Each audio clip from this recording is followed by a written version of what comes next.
So I did a video a little while ago about this concept.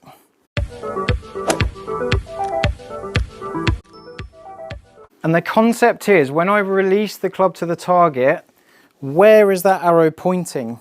I really want to get the feeling of getting through the ball and pointing at the target. I don't want to get through the ball with the face like this because the ball might go right.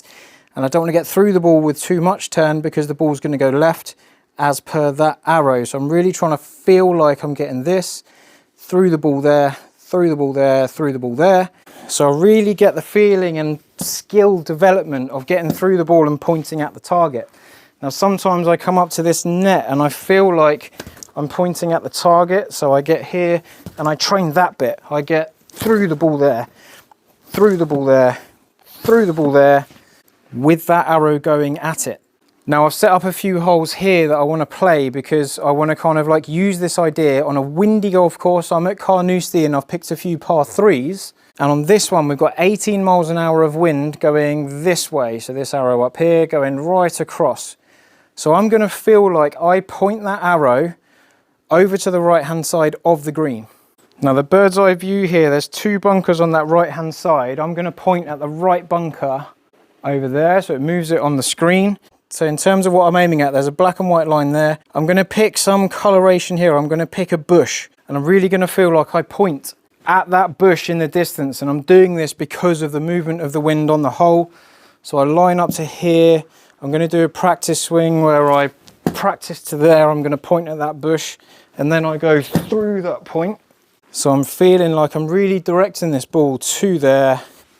And I go through that point.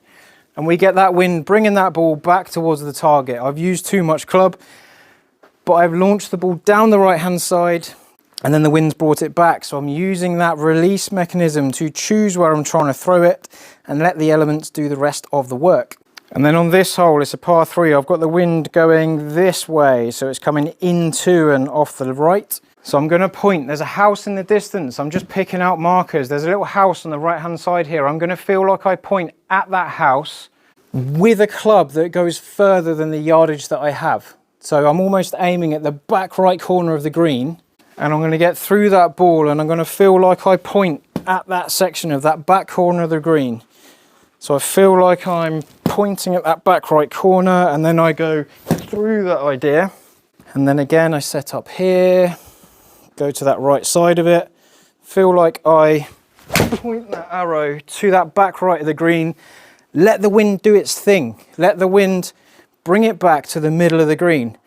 Oh, just a little bit too much. 18 miles an hour of wind on here is actually quite strong, but I'm only 2 inches off it. So I'll just do a little chip shot onto the green, but I'm really using that kind of like directional release of the golf club to find my target, use the elements on the golf course. This is a links golf course, 18 miles an hour of constant wind. I reckon plays like 25, 30 on a normal golf course. This is a 259 yard par three.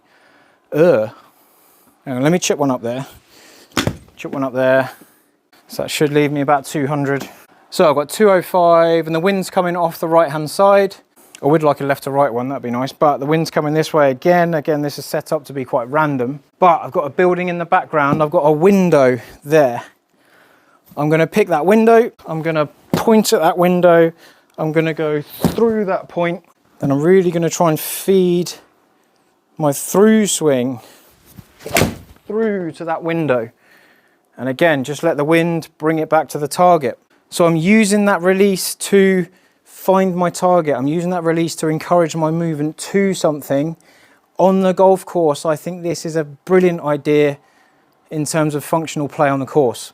Have a go, see what you do, jump in the comments if it works or if it doesn't, and we'll see what the missing bit is. But I will see you on the next video.